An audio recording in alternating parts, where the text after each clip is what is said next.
Assalomu alaykum hurmatli do'stlar. Xo'p, yangi obyekt olganmiz. Yangi obyektimizda xudo xolasa katlavan kovlash ishlari boshlanyapti. Mana ko'rishlaringiz mumkin. Chiziqlari tayyorlab qo'yilgan. Xudo xolasa mana shu holatda tayyorlangan. Birinchi kun. Qani necha kunda xudo xolasa obyektimiz tayyor bo'ladi. Har kuni xudo xolasa endi shu obyektimiz qurilish jarayonlarini birgalikda ko'rib boramiz.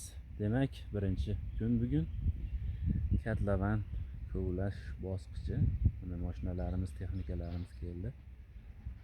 Xudo xolasa birma-bir, bosqichma-bosqich ko'rsatib boramiz. Hammalaringga rahmat.